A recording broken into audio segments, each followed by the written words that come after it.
Yeah. Hey, good seeing you. All right, hi everybody. Good morning. Thanks for joining. Can you hear me okay? Pretty good? Okay. First off, some announcement here. As a courtesy to the faculty and fellow attendees, please kindly turn off or mute your cell phones, avoid any flash photography or strobing lights, and turn off any novelty blinking lights. All right. So I'm Dr. Shadi Rayford. I'm a board-certified spinal surgeon, and I want to thank Zomedica for sponsoring this talk. Please visit them at booth 511. They have some very cool things that they offer the profession, and we will go over those here as well because folks like this are at the cutting edge of technology. So love it, love it, love it, and thank you, Zomedica, for sponsoring this. So this is a little bit about me for those who don't know. I graduated from Cornell University in 2006. I then completed my one-year general internship at Angel in Boston. I then went through my surgical training at Long Island Veterinary Specialist, and then moved out from New York to Las Vegas, where I was a staff surgeon at the local specialty center there. From there, I managed 3 hospitals in Silicon Valley. I was the chief medical officer, surgeon on call 24/7 for the 3 locations, followed by Los Angeles, California, where I was part owner of a hospital there, managed internal medicine, oncology, and surgery. And then I launched the Triage, which is a telehealth platform that we will touch on a little bit today in regards to telediagnostics. But if anybody wants to talk about telehealth, of course, I'm happy to do so as well. This is the list of items we're going to go through this morning.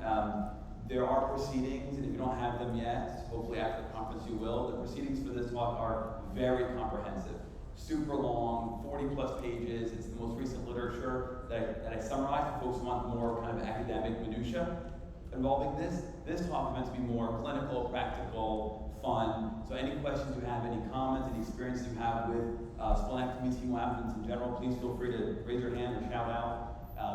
I'm welcome to everybody's opinion. A lot of you probably been cutting longer than I have, and so I love hearing different perspectives on this topic. But this is a very common issue that we deal with dogs.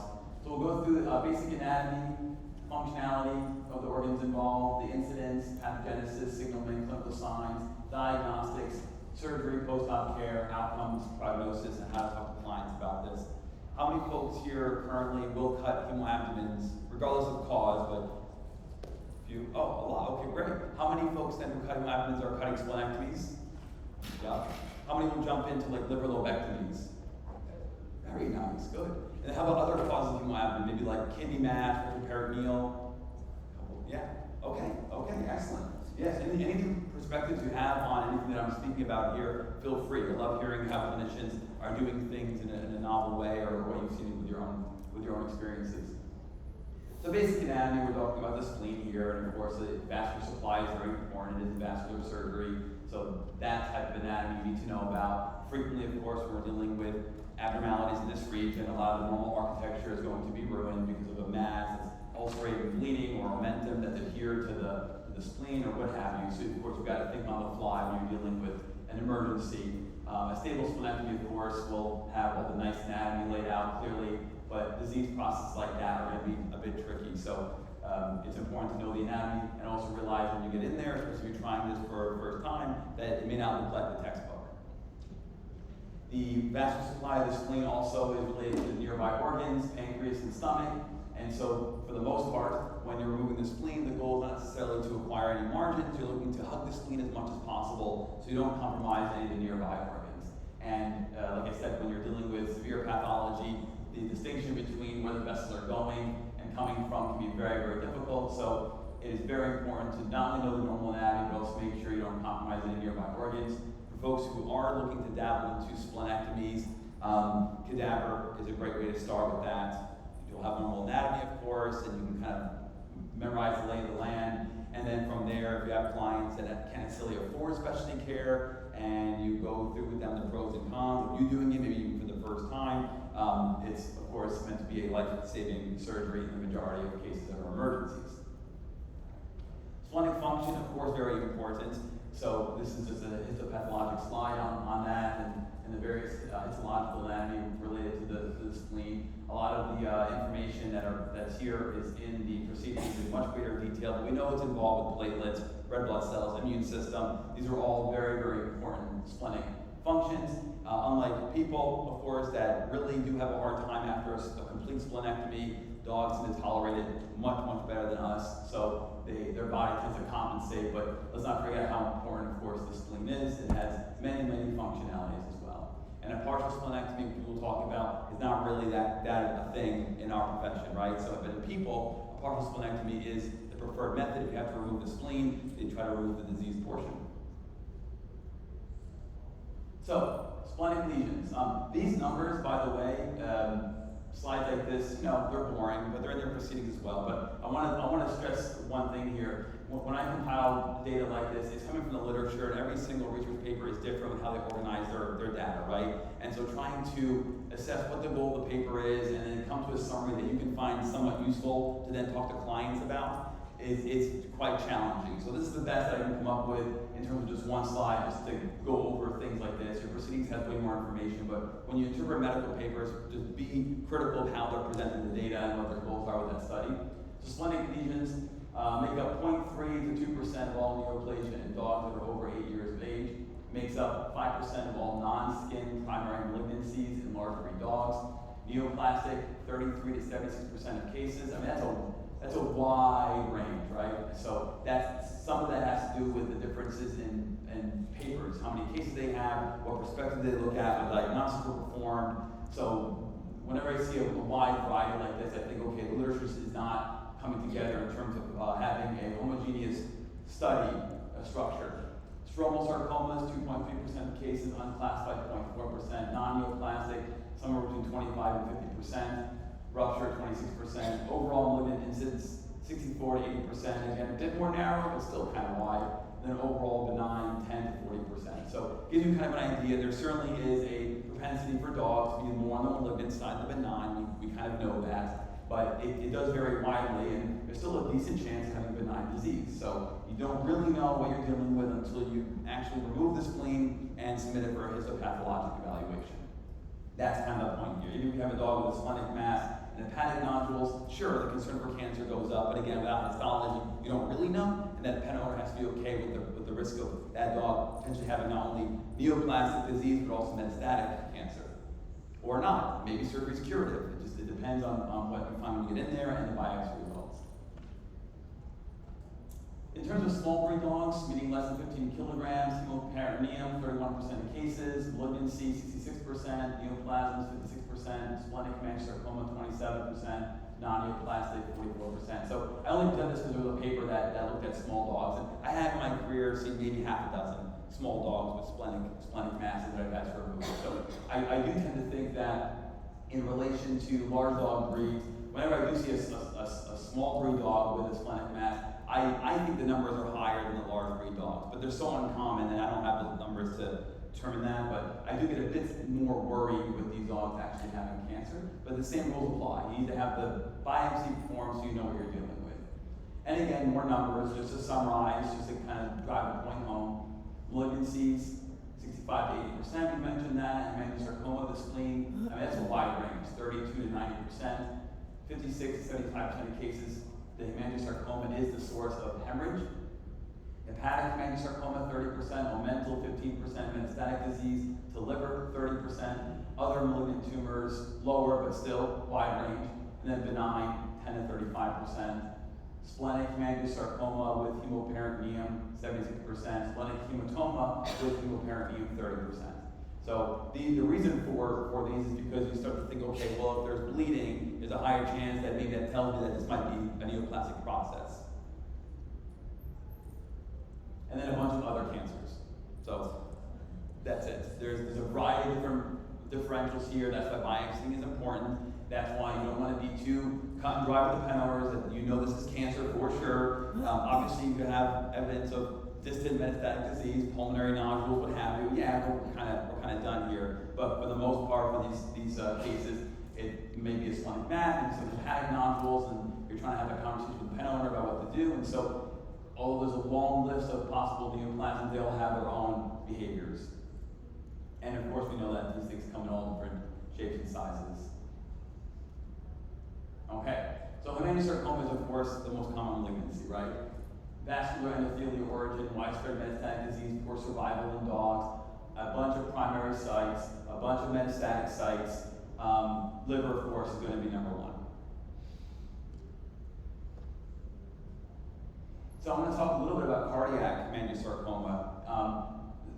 Having a right atrial hemangiosarcomic mass with a splenic mass, 8.7 to 30%. German Shepherds, 70%. Goldens have 11 times risk. Having abdominal metastatic disease, 30%. Now, here's some thoughts on this. As a surgeon, of course, we're usually cutting these in the middle of the night, right? Or the emergency department is trying to stabilize the pet, get them ready for surgery, get them in the OR, and then I'm coming in. And how aggressively are we really screening these dogs for cardiac cancer? It's almost zero. Maybe you're collecting your 3-view thoracic radiographs, which you should, preoperatively, right? You don't find obvious pulmonary nodules, but you don't know what the heart is doing, excuse me, in that scenario. It's a radiograph. You need an echocardiogram. But how many of us have an echocardiogram available to us in the middle of the night? So we don't really dive into this risk in these dogs as thoroughly as we should. Now it's a matter of life and death. If the goal for this dog is to save its life in the middle of the night, otherwise you're just trying to stabilize and yet there's continuous bleeding, well, we have to go into the OR and fix the problem. But we have to also recognize that there is a number of cases that have cardiac neoplastic disease associated with that splenic mass, or it can be separate. The point is, we don't screen them as effectively as I think we should. So how many folks here, before they cut a spleen, actually do screen them with some sort of cardiac imaging, probably echocardiogram? Okay, a few. Yeah. What's that? At least focus them. Yeah. Yes. What about like a BNP? BNP levels. So if you have the opportunity for, I don't know the numbers on it, right? But if it's cage sum, does anybody use BNP? Yeah. Okay. Yeah. Because I've only sent them out to the lab and as part of like an internal medicine workup. I haven't done it myself for splenectomies. But how many folks here run cardiac biomarkers? Okay. All right. Yeah. And do you find in your experience that there's some correlation there? Yeah. Yeah. You do. Yeah, love it. Because that's clearly going to be a much more user-friendly diagnostic tool than having somebody trying to even either screen the heart with an ultrasound real quick, a probe, or doing a full echocardiogram. If you can have a biomarker, which of course is the convenience of biomarkers by essence of what they are. Yeah, so I do think that we need to be more aggressive about this and to actually know ahead of time whether or not this dog has pericardial effusion or tamponade or related to whatever, or has an actual mass in the heart. Excellent. Good. Okay.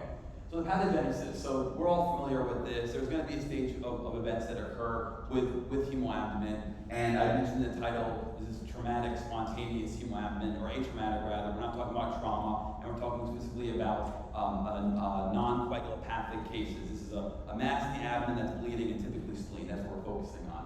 But the pathogenesis, regardless, is going to be the same. It's an oxygen depletion issue, red blood cell depletion issue, and of course it's going to be a systemic/multi-organ problem. So all these things and more are a possibility.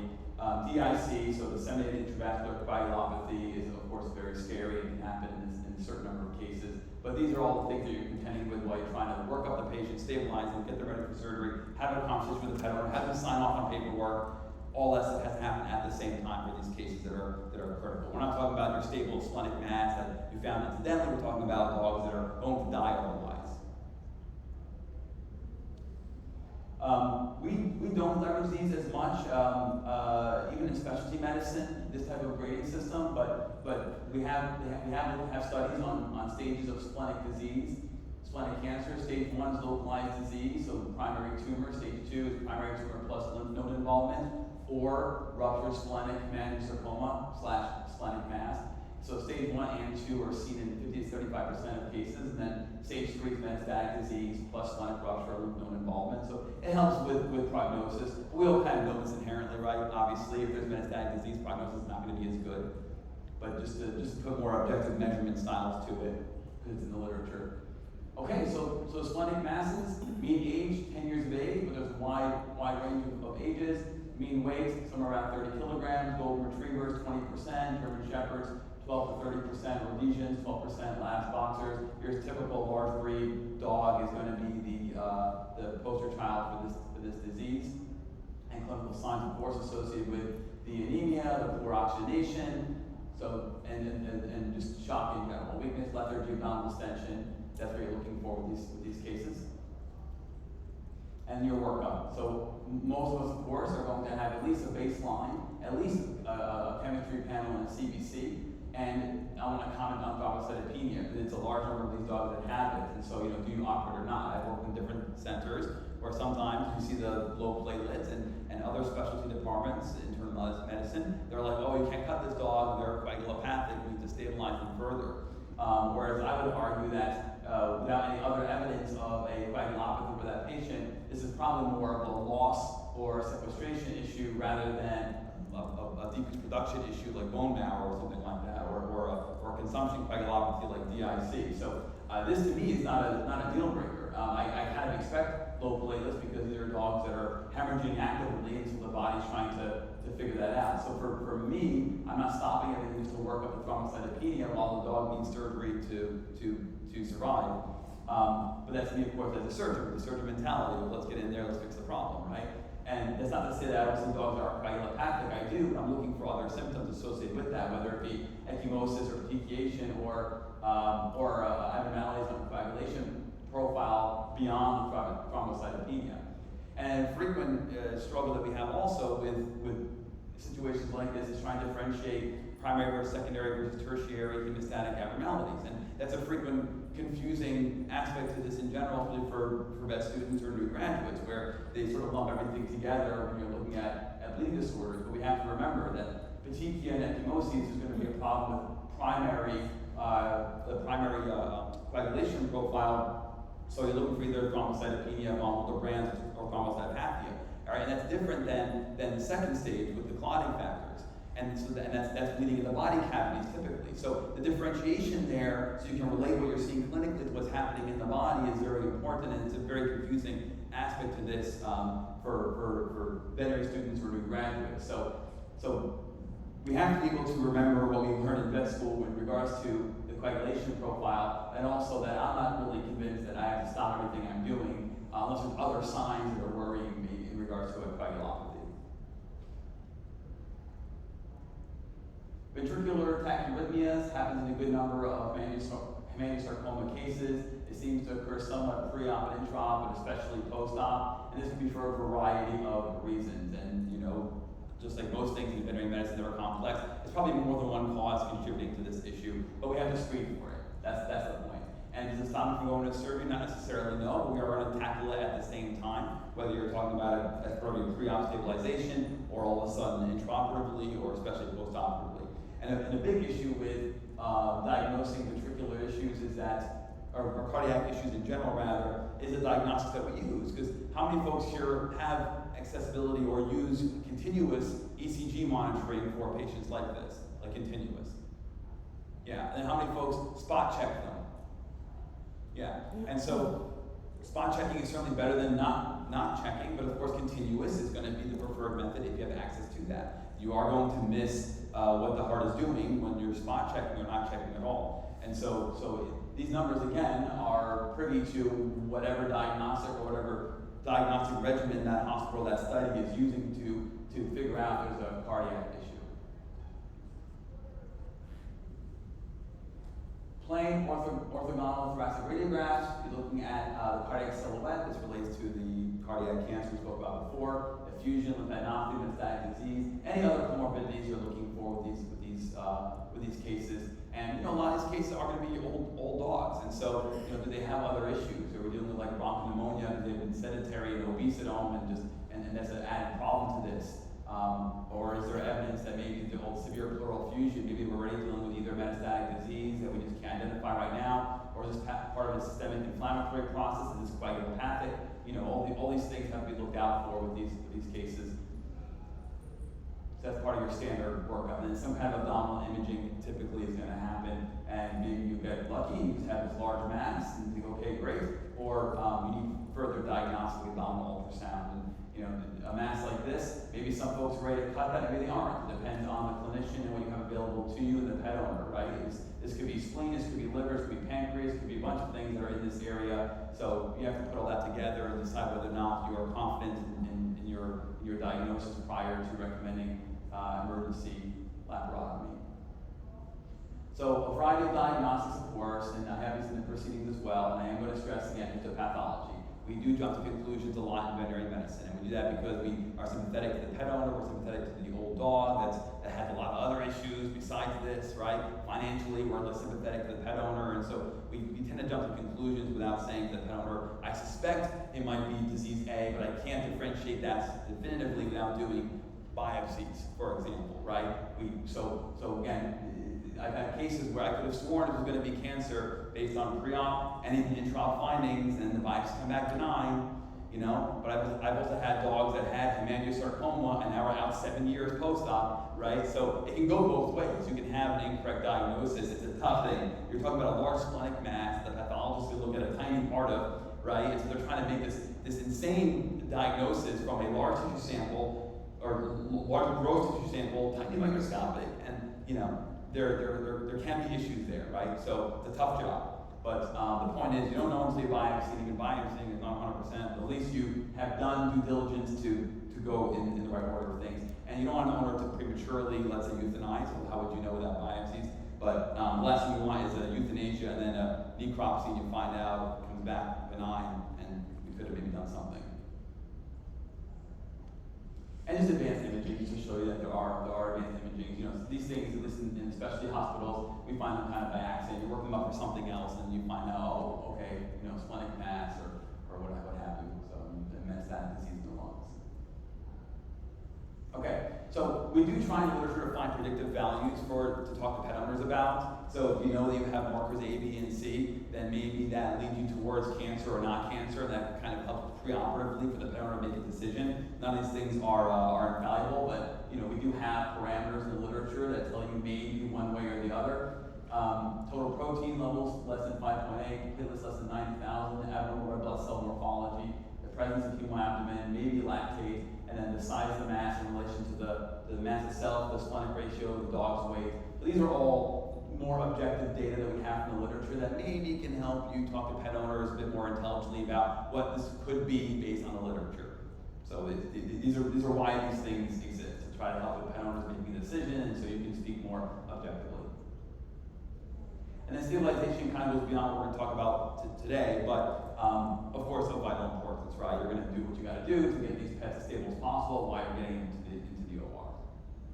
Okay, so various treatments, and these are both directed at the spleen or also other ancillary items that we're going to go through. I'm only mentioning these two surgeries here because I'm being thorough, but these are not part of a hemoabdomen surgery, surgical intervention. We are always doing complete splenectomy. We are always doing this. The chance of cancer in dogs is so high, you're not going to remove just the mass, or just the part of the spleen with the mass, and then say la vie. That's not going to happen. It's not going to happen, ever. The partial splenectomy, I performed only one in my 20 years, and that was a dog that had an internal abdominal wall hernia, where a portion of the spleen was infarcted because it prolapsed into the hernia and lost blood supply. And even in that case, I still biopsied the part of the spleen that I removed, and I warned the owners in case if this is cancer, we're going to go back in and remove the rest of the spleen, right? But that's it. That's the one case I've ever had. You are not going to perform a partial splenectomy ever for a splenic mass. It does not happen. In people, yes, they do this, especially because MRI is easily accessible and has a very high diagnostic accuracy in people, and people really need their spleen. But for dogs, complete splenectomy. Always. There's no other way around it. Liver biopsy. So for staging purposes, even the liver looks completely normal to you on gross examination. Maybe you have an echocardiogram pre-op that looks completely normal for the liver. Liver values are normal. You're gonna biopsy. At least one lobe, maybe two, depends. But at least one lobe, always. What technique you use doesn't matter to me, but we are going to biopsy the liver. You should always biopsy the liver. It's part of staging. And then other things. So I get this question a lot, either from like emergency doctors that are taking the case in, or maybe pet owners that have looked this stuff So there is a relationship between having a history of splenectomy done, and then theoretically maybe that creates more room in the abdomen, and so now the stomach is more likely to torse and get GDP later on, so you should have pexied them while you're in there. At the same time, you're also dealing with a time-sensitive critical patient, so do you perform an ancillary procedure like this or not? And this doesn't just stop at pexy, it's also mammary gland masses, bladder stones, lipomas, right? Owners are like, hey, can you do that while you're in there, right? It's a common thing. So my conversation with either ER or the pet owner is, yes, I will do all the things permitted that I can abandon the ship if I choose to. The patient's viability, of course, comes first. There's no point in doing a gastropexy with a dead dog, right? Your goal is the spleen. And the pet, in my eyes, as a surgeon who's seasoned, if I think that anesthetically, surgically, this pet is doing great, sure, I'll do the other things that are optional items. Otherwise, I'm going to abandon that ship. The goal is spleen, liver biopsy, we're done. That's the goal. And so pet owners have to understand that preemptively, and that's part of the client communication aspect. I don't feel strongly about this. I don't. I'd rather have a prophylactic gastropexy at a 2-week post-op recheck if you want, or some other time later, rather than stress out the patient under anesthesia who's critical just for this. But if you have the opportunity to do it, sure, if you feel comfortable and you're there, then fine. But it's up to you. And so I tell the pet owners I have the opportunity to abandon that plan if I want to. And of course they agree to that. I mean, who wouldn't agree to that? And a lot of times these questions too might be also like financial. They want to kind of lump everything together, and of course multiple anesthetic episodes for the dog too. We want to limit that as well. Yes. Well, which abdominal wall to the gastropexy? So the question is, which side of the abdominal wall would you perform the gastropexy? I'm still going to do the standard incisional gastropexy, and it's going to be on the right side. Standard procedure. Yeah, I wouldn't change that just because I removed the spleen.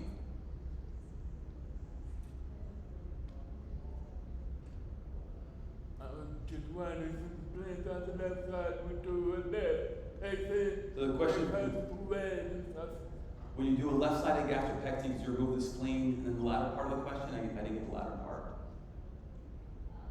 So since the spleen is gone and more mobility of the stomach, we should do left side. So the question is, should you do a left-sided gastropexy because you remove the spleen? That's where the empty space is going to be in the abdominal cavity. Does anybody else ever do a left-sided gastropexy? Yeah. And is it for this reason or other reasons? Prophylactic, like when we're doing a spay or neuter. Yeah. Okay. So you do a spay neuter, or you're doing a left-sided gastro. Yeah.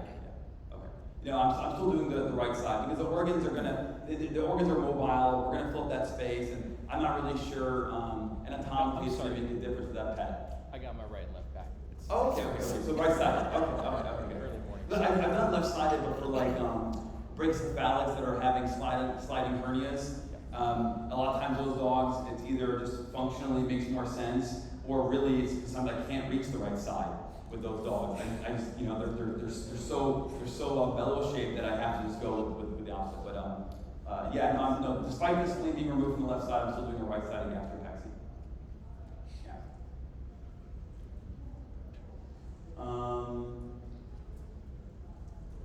Okay. Yeah. So there we go. Good. So surgery, again, these are just to be thorough. I'm only showing these to be thorough. This is not indicative of the splenic mass. For a splenic mass, we're moving the entire thing, or splenic torsion, or what have you. The entire spleen is going. And so this is where we talk about how to perform this procedure. So how many folks here are hand tying their pedicles for splenectomies? Lots. Yeah. How many folks are using something like, let's say, the hemoclips? A few. And how about bipolar sealing devices like ligature? Yeah, for my opinion, for this is always going to be the ligature. These types of devices it's almost like cheating with surgery. It's a joke. It takes a splenectomy, it's a couple of minutes, you're done. And so if you do a lot of these, and so it's worth it financially to have this in your practice, and of course you use it for many other surgeries, not just spleens, I love this stuff. Anything to make the surgery faster, of course. But a seasoned veterinarian who's done this a lot can do hand ties or hand sewing quickly as well. But if you're looking for like really, really fast, I mean, this is crazy. But a variety of options. My point is, if you're a general practice and you're kind of want to dabble in this, you don't need fancy stuff to do it. You can do it with suture material, and you'll get better and faster at it over time. This is a crappy picture of a splenic torsion. I know it's not good. I couldn't find any online. Like I think I've seen maybe one in my career. I don't see them. But the point of it is just to remind folks, if you see a splenic torsion, since it is so rare, don't untors them. You're trying to remove them and block. You don't. The second you detours these things, the oxygen radicals and all the inflammatory mediators, you're going to have a dog with severe ventricular arrhythmias, if not cardiac arrest. And because I've seen this type of scenario with mesenteric torsions that you have to detour them, and then all of a sudden all the reperfusion injury and all that, and then the dog, the ventricular arrhythmias go insane. You get VTAC, and it's a bad scenario. So for splenic torsions, again, you're trying to remove it and block. The anatomy's going to be all kinds of messed up, of course, but luckily it's not that common. But I just wanted to point that out in case folks are decided to dabble in splenic surgery for the first time, and you run into this, you have to remove the whole thing at once. So, and then hepatic biopsy. We mentioned how important that is for these cases. Obviously, if you see a hepatic lesion, of course, if you can easily target it, then I want you to. You know, that's sorry, I gotta have a timer on make sure I'm not keeping you guys awake.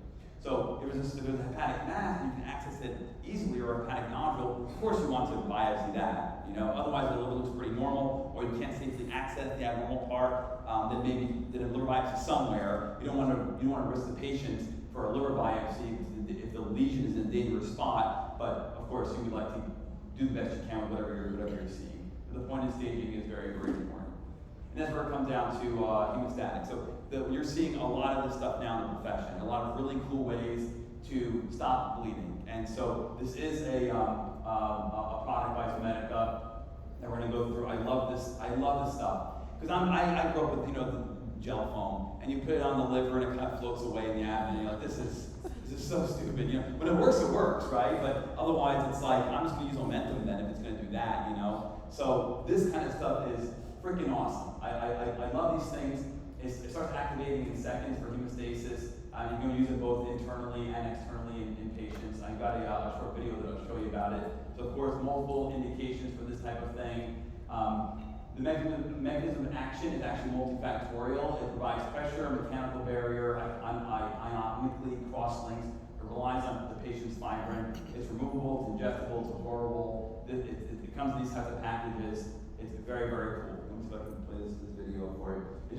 It's like anything else. You can make a surgery, any surgery in general, easier for you, quicker. It's better for everybody, better for the patient, better for your team, all that stuff. And so literally it's you're kicking on some of this stuff and it adheres to the area of concern really quick. This is the liver biopsy. And so you end up forming this kind of clot, this stuff is awesome. It's awesome. So if you're doing a liver biopsy and maybe the punch biopsy and you're finding out, oh man, this bleeding is crazy, I must have hit something, you can infuse some of this stuff in there. It's awesome. So visit Zomedica's booth to get more information on this stuff. This is great. I mean, these are the things we want to see in the profession and move things forward. Making sure the surgery is more accessible for more veterinarians, which then turns into better access to care, spectrum of care for our clients. So I love this stuff. I love it. So it's called Gel, and visit their booth to get more information. This is awesome. Awesome stuff. Post-op care. So I get this question a lot in regards to how do I take care of these pets? Because some of it is, of course, the surgery, how good of a job did you do, how save lives for the patient. Some of it is like post-op care. That can make or break these cases. And that goes for lots of other cases too, but especially ones that are hemodynamically fluctuating. You want to have some sort of standard for post-op care. Now, you may not have 24-hour care in your hospital or overnight care, right? And so it's maybe a situation where either the pet gets discharged at the end of the day, stays home, comes back the next day to your facility, more monitoring, go back home, or maybe you're transferring to an ER clinic afterwards, or maybe you do have overnight care, maybe you have a technician on staff, or what have you, whatever you're trying to do to get this pet taken care of within the parameters of what that client can do, not just financially, but also geographically, etc. So I'm going to go over kind of like what I think is the ideal here, but of course you're going to modify this to whatever it is you currently do, and maybe it'll spark some ideas or some new ways for you guys to monitor these pets. So I am going to have continuous heart monitoring, ideally every 6 hours, 4 to 6 hours, depending on how concerned you are with the case. Continuous, of course, I prefer that over spot checking them. Maybe a 1-minute strip, but we all know it's 24 hours in a day, so you can miss stuff. So you're trying to do the best you can with monitoring their heart arrhythmias or lack thereof. Blood pressure monitoring, again, at least every 4 to 6 hours. Obviously, this depends on the stability of the patient. If you have a hypotensive patient and you're going to bolus intravenous fluids or colloids, you're going to reach the blood pressure as needed, right, to make sure that you're seeing a response that you want to that patient's hemodynamic instability. And so the patient is pretty much stable. Now that you have access to continuous blood pressure checks, or you're doing them spot checks every 4 to 6 hours, and also as needed depending on the patient's overall status. How they're looking at the gums, the breathing pattern, all those parameters. Pack cell volume, total solids checks. Typically for me, I'm doing one immediately post-op when they're recovering in ICU, and then from there it could be every 4 to 6 hours if I'm really worried, and I'm really trying to go for like maybe every 8 to every 12 hours. It just depends on the case. If I'm giving a blood transfusion with this patient, then I'm going to be checking it 4 hours after the blood transfusion is done, and then from there it kind of depends on what's needed. Checking it every hour is a waste of time, and you're drawing blood for no reason. You have to use your judgment with this kind of thing. You don't need to monitor them consistently for PCV. It depends on the case. If all of a sudden I have a dog that had been doing well after a splenectomy and then suddenly had a collapse episode, well, now I'm doing all the things: blood pressure, ECG, PCV check to find out what happened there. And so you have to modify these based on the pet, but PCV total solids at least once a day for a splenectomy is doing great. Otherwise, maybe every 8 to 12 hours, depending on how concerned you are, and certainly after surgery or any kind of scary episode, you're going to check this. A lot of these dogs are going to be arthritic, so they're older, they might be obese, they don't move a lot, and now we have them under anesthesia with a life-saving surgery. They're going to be debilitated afterwards. They're going to lay there in the cage, and that's not good for them, right? That makes them prone to bronchopneumonia and for pulmonary thromboembolism. We want them to at least have some mobility. So ideally, at minimum, you keep them in sternal recumbency so that we increase tidal volume and not promote atelectasis or lying laterally, right? If they can't keep them sternal, but they're too debilitated to kind of get up and walk around their own, then maybe rotate them their side every 4 hours, right, left and right, and have the technicians document what side and rotating them. But ideally, they would get up for walks. Now, we don't want to necessarily push a dog who just underwent hemovascular surgery, right? You're not trying to stress their system, but you got to get them mobile so they don't just lay there and get those complications I talked about. So every few hours we can get them up, even just to even walk around the ICU. If you have an ICU or you're back part of the hospital, or if they're just too weak for that, gurney them outside, gently on the floor, see what they can do for a couple of minutes. That gives them the opportunity to be outside. Maybe they'll pee and poop while they're out there. You can see what they're doing, and then gurney them back in, right? We're not trying to stress them out, make them run a mile, but you do have to get them up. So every 4 to 6 hours, maybe, you can just get them up, walk around a little bit, either in the ICU or hospitalized area or outside after on a gurney. But you don't want to stress them out too much, but you gotta have them move. These are old dogs that just recovered from a major procedure, and you're also injecting them with analgesia. It's going to make them even more weak, and so it's important to get them going. And then from there, the dogs are receiving whatever intravenous drugs I want until they're able to take an oral med, which typically correlates to are they eating and drinking and not vomiting. If they're doing well, then I'll start oral meds. My goal is to not only have stable parameters, but also make sure they're eating, drinking, holding stuff down before they go home. That's my cue, so you can go home. Depending on your style, I've had the fortune of having internal medicine doctors at the hospital, so if I see an arrhythmia, I get them to confirm what it is I'm seeing, and they sort of give me a plan. Typically, you're starting off with this ventricular arrhythmia with a lidocaine bolus to see if they convert, and then some kind of a CRI. Keep in mind, with lidocaine, it does cause nausea, so they don't really want to eat on it, and it can also cause neuromuscular weakness. It is a local anesthetic, and of course, dealing with an old dog who's arthritic and obese, etc. So keep that in mind when you have them on this drug. They're going to show other symptoms because of it. So if you'd like to wean them off, I was taught you don't need to wean them off, but you have to have them off of lidocaine as quickly as possible, as long as the heart is doing okay. Because otherwise, you have this perpetual cycle of neuromuscular weakness and inappetence with them. I do start them on procainamide, initially injectable. My goal here is to hopefully have the procainamide take over the lidocaine function, and then get them on oral procainamide. But I'm sure folks have other regimens you use for cardiac arrhythmias, and I, of course, am not the expert on this type of thing. This is what I've been using for years. It seems to work really well. But of course, you have to tailor it to what kind of arrhythmia you're seeing and what you have access to at the hospital, all that. What I'm looking for in terms of, is an arrhythmia worth treating? That's also a common concern I get. I have some parameters for that. One is, are they showing symptoms of the cardiac arrhythmia? So I do the spot check on the ECG. I see something weird. but the patient is doing fine. I'm not seeing drop pulses, I'm not seeing mucous membrane pallor, right? I'm not seeing any issues with breathing patterns, and have the occasional arrhythmia. I may not treat that. That's not one that I'm going to dive into. Or if I'm running an ECG and the dog is doing clinically fine, but I'm seeing at least 25-30% DPCs on a strip, I'm kind of obligated to try and treat that. That's my subjective, that's not based on any data, that's me. So if 1/3 of what I'm seeing on a strip is arrhythmia, even if the pet is aclinical for it, I'm treating them for it.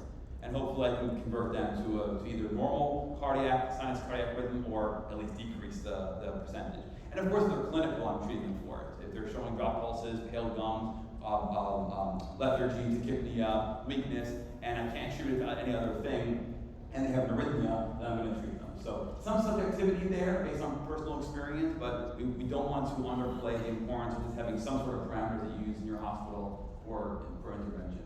And then depending on your hospital, how many days they're going to be in there, depends on the case, and of course you're watching for all other parameters as well for these cases. Sorry, the phone keeps going on here. Yeah. All right.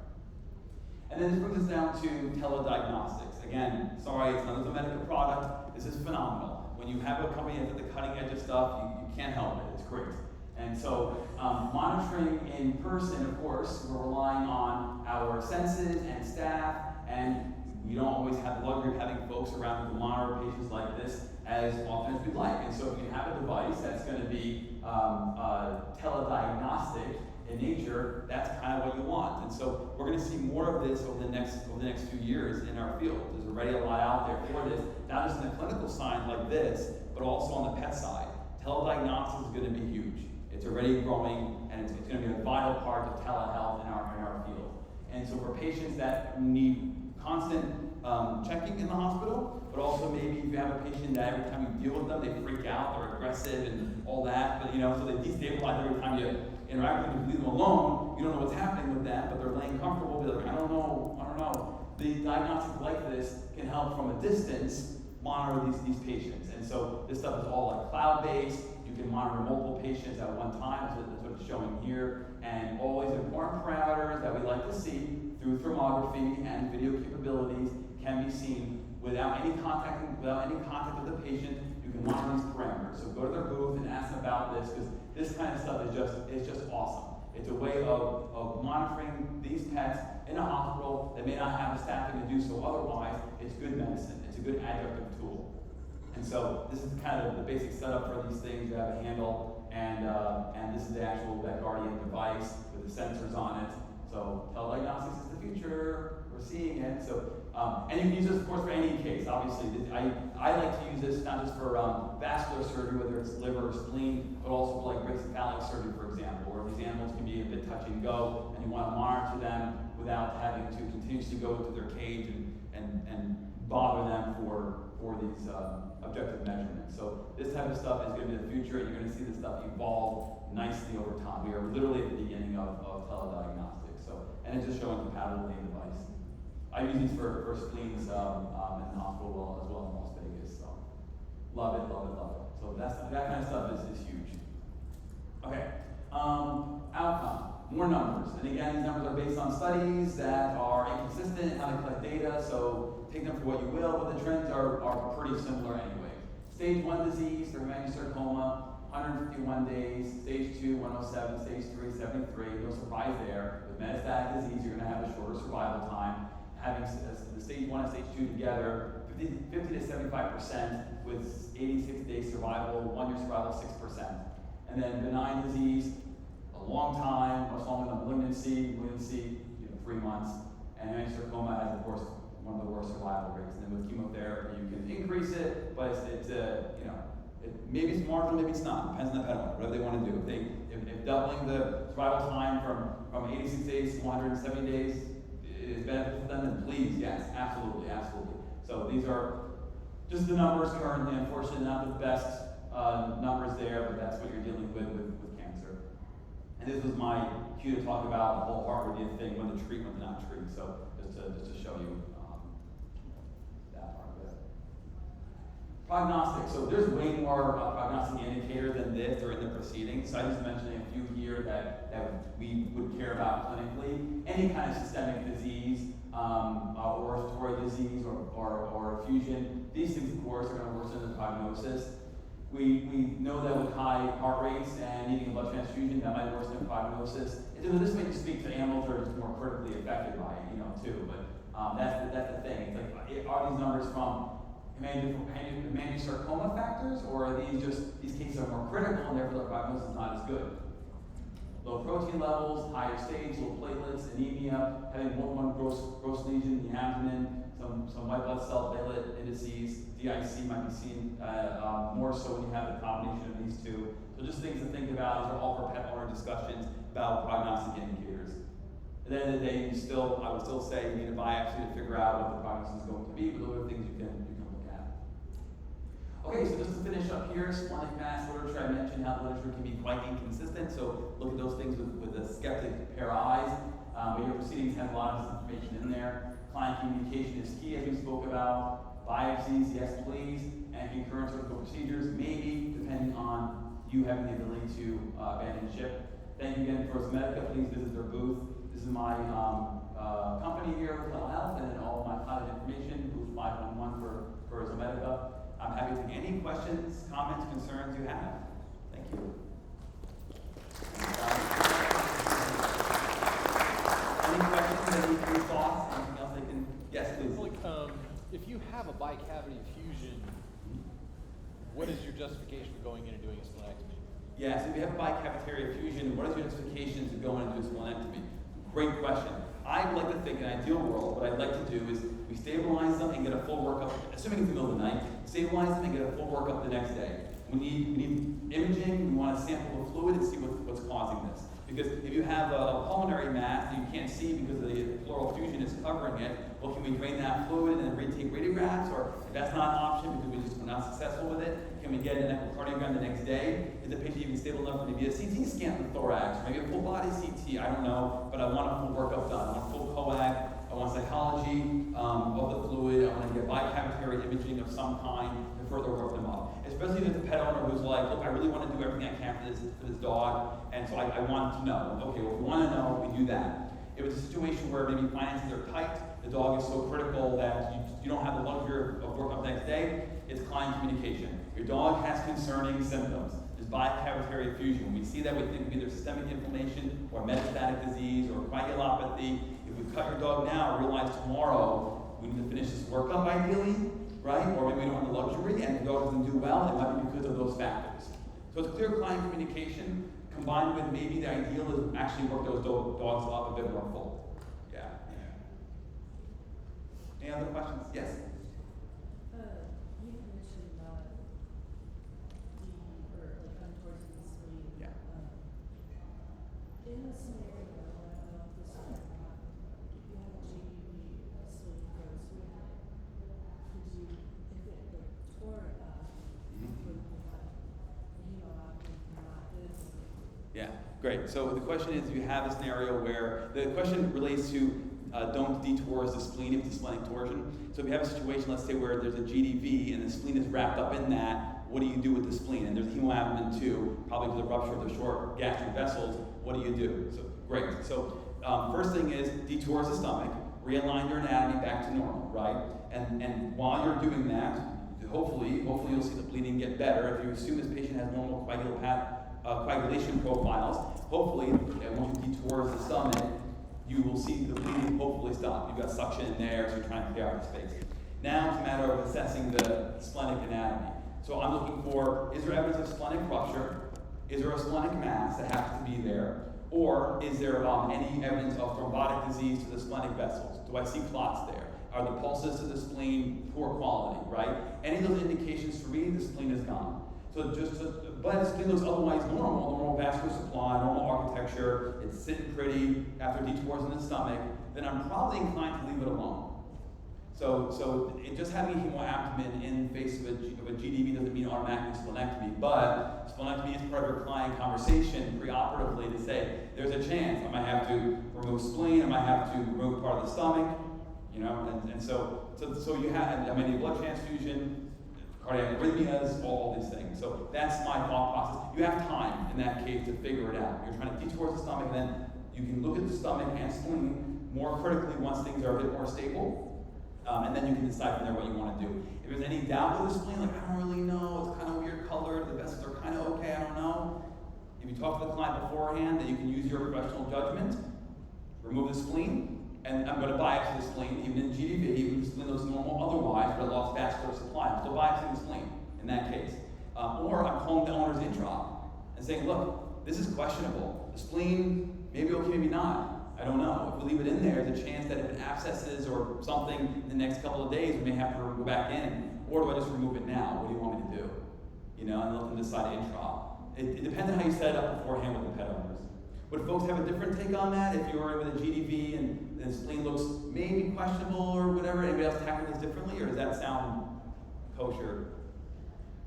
Yeah, that's how I would tackle that. You have more time because the source of bleeding is not the spleen in that case. Usually, it's the short gastrix in the stomach, and those things are going to clot on their own as long as the dog is stable and has normal parameters.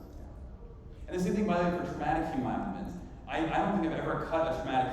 Maybe I had one abdominal score for a traumatic hemoabdomen that wasn't getting better after a day of workup and stabilization. Typically, if the dog is normal otherwise, not quite idiopathic, those traumatic hemoabdomens will typically, as long as there's nothing else going on, no liver rupture, splenic rupture, et cetera, then those will typically get better on their own. So it's not automatically a cut case.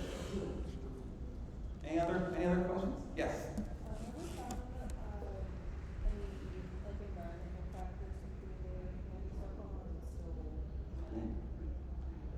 Are we seeing any evidence of environmental factors that can contribute to hemangiosarcoma? As far as I know, because when I've done the proceedings, I typically look at the last 5 years of literature, I didn't see that when I was doing the PubMed search. Does anybody else know differently? If there's any environmental factors that could contribute to hemangiosarcoma in dogs? Yeah, it still seems to be either just spontaneous happenstance or some sort of genetic predisposition. Yeah. Is there a reason why you have that question? Was there something that you've been seeing over your career? No, I just lost both my dogs in 5 weeks. Wow. Oh boy, okay. Well, I'm sorry for the loss. Jeez. Wow. Yeah. Was there somebody else? Yes. The catcher's mitt is a good thing to have sterilized. Big spleen tumor, then squeeze it the other way. That thing's not over the light top it up here. So we have a sterilized catcher's mitt now. No kidding. No, we don't. Oh. Yeah, I'm gullible.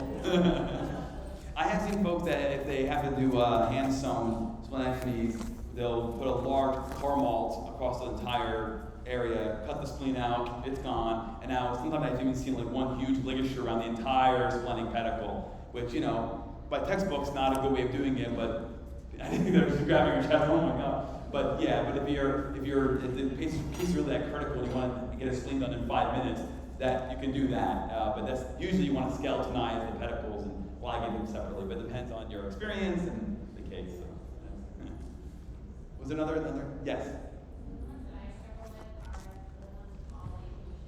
The adhesions. Yeah. So how do you tackle a ruptured splenic mass, or maybe just a mass itself with no hemoabdomen, but it's ulcerated, so there's adhesions, usually omental adhesions. So I'm going to try and remove as much of, I'm not going to mess around with the parts that are actually attached to the spleen. I'm removing omentum. And I'm removing them like any other pedicle. Either I'm using ligature or I'm placing sutures, and I'm removing the portion of the omentum far away enough from the spleen that I'm not messing with the spleen to restart any bleeding. So it's as simple as that.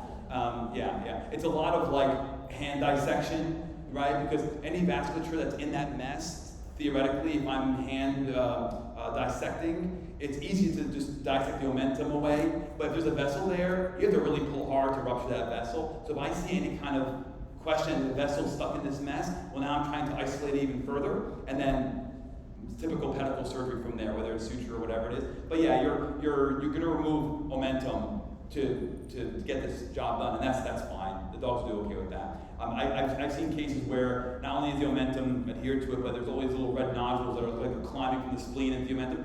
So I said before, you're not trying to get margins on these cases. These are vascular cancers, right? So they're in the blood. But if I can grab enough omentum to at least remove all the gross disease that I'm seeing without compromising the patient, then I'll do it. So I'm able to do a partial omentectomy while I'm dealing with this mass. But I'm not trying to tease off the omentum off the spleen. Not doing that. And that's not for neoplastic spread, that's because that just doesn't make any sense. You're going to restart bleeding for just to make a cleaner surgery for you, it's going to be a mess. So yeah, so remove as much omentum as you need to around the spleen for that purpose. And then any vessels just ligate them the way you would anything else. You're trying to hug you because you don't want to compromise any other organs, so it's a dance with that. Yeah. And then if I do remove a substantial amount of omentum, I may submit the spleen separate with omentum. So the omentum is one biopsy, spleen is another biopsy, liver biopsy. Yeah.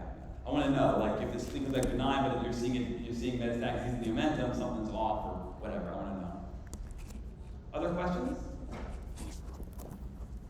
Okay. Thanks everybody. Enjoy your day. Thank you. Thank you.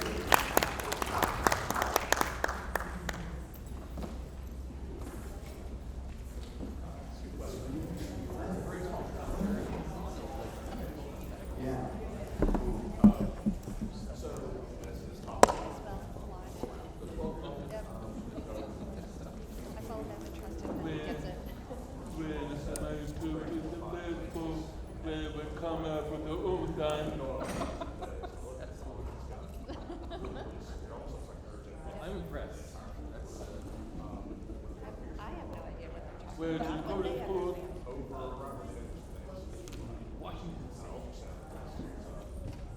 I went to Kensington. I graduated in 92.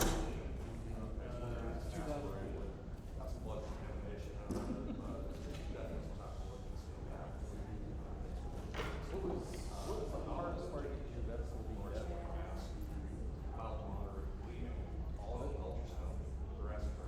Listen to the heart and So in the